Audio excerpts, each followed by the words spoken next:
the sheriff and those pastors are back and wish to see you, sugar. Now, Daisy, you know. I said, Your Honor, sugar. All right, show 'em in. Come right in, Sheriff honey. The mayor'll see you now. A good day, Senora Daisy. I think you should wear warmer clothes to work. You definitely look cold, my dear. Might I suggest a linen or even a wool? My Abby, it makes some of the best wool to keep you warm. Perhaps you are a bit too warm yourself, sir. I am just fine. I'm very, very fine indeed, Miss Cockett. Pastor Parson, drool is unbecoming on your frock. Please go in. Mayor Sunbish, there's definitely something fishy going on outside of town and beyond. You weren't able to help the men with the sex? I don't see how you ever thought he could, Your Honor. Miss Cockett, that is enough. I said, Your Honor, Silas. Miss Cockett, please. Fine. I remember when you saying please like that led to something good. Anyhow, Sheriff, what can you tell me? Your Honor, everything they said is true. We have searched 36 farmsteads and even as far out as Tree Ranch and Dressing Ranch, and they are all abandoned, as if they all got up and just left. Did you think we would lie? You are men of the cloth, aren't you? And just what are you trying to say? I'm just saying that you and your kind... Not now, Your Honor. We have bigger fish to fry. If these homesteaders left, it's not in the way they normally do. They left behind a lot of stuff they would normally take if moving on. Anything else suspicious? Following on their tips about the silverware and pewter, I noticed anything of metal which could be carried was taken, but everything else left behind. It's just not natural, Your Honor. As I said the other day, it is the work of the devil. I concur. This area is under some curse, and only prayer and the intervention of the Almighty can save us, I fear. Hogwash! There's always a reasonable, sometimes crazy explanation for these things. We just have to find it. Your Honor, I do not like your rejection of... Your Honor, I'm sorry to interrupt this council of the jaded, but May hurt you is here. May I hurt ya? Honey, you could try, but I doubt. Ms. Cockett, what did May want? She says it is important she sees you. I told her you were busy, but she is insistent. She says Madame Lot insists you see her now. If Donna says it's important, you better let her in. All right, send her in. Gentlemen, wait here, please. Mayor Sunbish, I am sorry to intrude, but Madame Lot says you need to come to the Itchy Crotch now. It is quite serious. The Itchy Crotch, what is this place? It's a house of ill repute, over on Main Street, at the corner of First Avenue. What? And hello, Mr. Optimus. Mr. Optimus? Yes, it's my middle name, Obadiah Optimus Prime. That's how they know me there. And how would they know you there?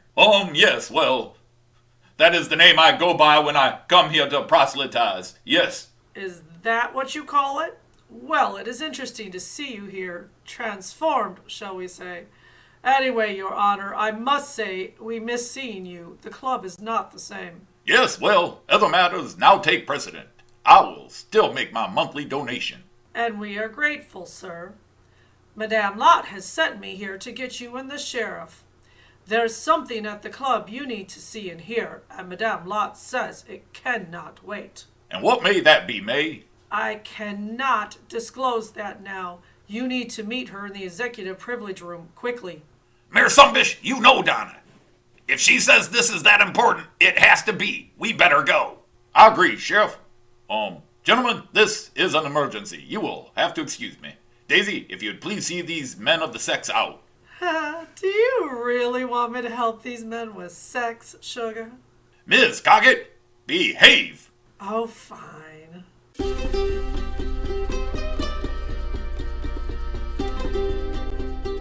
Oh, good, you've come. I've asked for Diesel Dan to come as well. My Clarke is already here. Madame Lot, what is the matter? Shh! And just come with me into the executive room. Donna, what is going on? Why are you being so secretive and cagey? This is something that you need to see and hear, but I do not want word getting out. Matt, it's Donna. They're here. Oh, thank you, Donna. Cherry and Gay have been doing what they can, but his condition is bad. I don't understand. Go on in. Matt is talking to him. Sheriff, Mayor, we got a serious problem here. What is it, Matt? Will someone tell me what's going on here? I'm here. What's up? Hi, Diesely Dan. Hi there, Danny. Not now, girls. Mr. Dan, you may be needed here. Will someone tell me and the audience what is going on here? Dan? Diesel Dan, is that you? Ivor! Dan, it's me, Ivor. Ivor Longen. He's not kidding. Yes, aptly named. Ladies, enough. Please step outside for now. May and I can handle him. Ivor, what has happened to you? What are you doing here? You've been missing for a couple of weeks. Everyone was saying you ran off and quit your job. Dan, oh, my body hurts. I can only remember a cloud, the kahat. He's delirious. Matt and I found him lying in a field by my ranch while moving the herd. He's been muttering about clouds and a kahat. The kahat. But why is he here? We've been looking for him. He was feverish. Then he mentioned opium. So we brought him to the ranch. I tended to him. He was burning up, and Matt came and got Madame Lot, figuring she might be more familiar with it from her businesses than old Doc Ock. Meaning no offense or implications. None taken, dear boy. I appreciate you respecting my expertise. It's just, well, Madame Lot seems to have had more experience with some things. Once she came over with May and Jerry, Ivor started muttering all kinds of things about opium, a war, clouds, miles to go, a general, driving a train somewhere, and a kahat, whatever that is. The kahat. Don't wanna get punished. Miles to go. Will be far. Opium is definitely an evil and a serious one. But all this talk of war and a long train drive added to it. I felt discretion may be needed. A wise choice. In fact, we got reports of 2 missing railroad executives at the jail. Came in from Mr. Zuckerberg's office. One of them was named Miles Togo, the other Wilbur Farr. Miles Togo and Wilbur Farr. I know these men from Canada. They run the Canadian Pacific Railway and some East Coast U.S. lines. Quite powerful men. I heard they were looking to expand in the western U.S. and Canada when I had a job. Yes, they've been missing for over a week. It seems they were supposed to arrive here in Big Gulch for a round of secret meetings with the government representatives and then go on to Paradise City for more. All right, everybody, make room. Smokey, what are you doing here? Now, Smokey, you know even your parents do not allow you in this part of the club. You go along back to the parlor. I'm afraid not, Madame Lot. I am here on official business. Smokey, this is no time to play, honey. We have something going on here. Who's playing?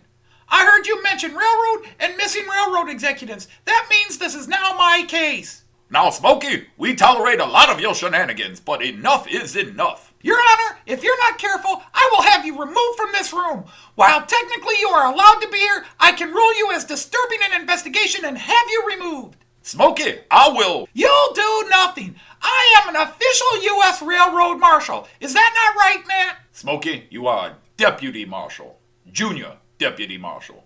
And yet, there is no marshal here, which means I am in charge until a full marshal arrives. Now, Smokey? Is that not the law, Matt?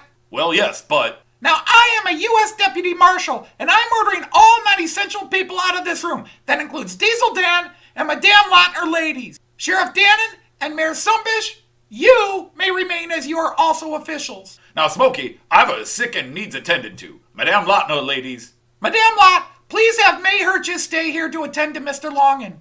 Matt, you also have to leave. What? I'm sorry, but he is not a government agent or officer or a key member of this investigation at this time. Although I will need him to make a statement regarding what has transpired at Mrs. Lil's ranch and up to bringing him here instead of to the town doctor and notifying all legal authorities. Smokey, you know no one knows more about any of this than Matt Clarke. Even if he is not currently an officer, his knowledge and insights could be useful here. Mr. Longen here is a railroad employee who has knowledge of 2 missing railroad executives and a missing train. That makes this my case under railroad jurisdiction laws.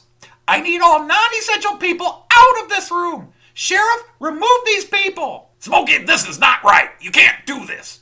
Sheriff, I'm afraid, technically and legally, he can. He is a legitimate law officer. I just never thought it would go to his head like this when I gave him that gift for Christmas. But, Matt, he is just a kid. He can't deal with the case of Mr. Tugo and Mr. Farr. Mr. Mayor, I must ask you to not discuss any information with anyone until I clear them. Is that understood, you old perv? Smokey, this is too much, you little... Your Honor, not now. Smokey, you can trust the mayor to be discreet. Yeah, right. May, please attend to Mr. Longan. Sheriff Amir Sumbish, please find paper and pen and write down everything Mr. Longan says. Mr. Clarke, before you leave... Yes, Smokey. Ahem! I mean, Marshal Smokey. On your way out, please write down everything Mr. Longan told you and Miss McGill, and then tell Cog that Goliath is outside and needs fed. Goliath likes an apple after his hay, then he needs a rub down on his back and hindquarters, and 5 smacks on his rump. 5 smacks on his rump? Whatever for? Yes, he needs it to help his digestion, he says. Yeah. Okay, Smokey. He says he needs? Oh boy, what have I done with that boy? Now, Mr. Longan, what do you know about these missing railroad executives? They got, General, a war with the Indians. Oh! This is all a bunch of horse poop. This is gonna take forever. But at least the opium is making them easier to understand.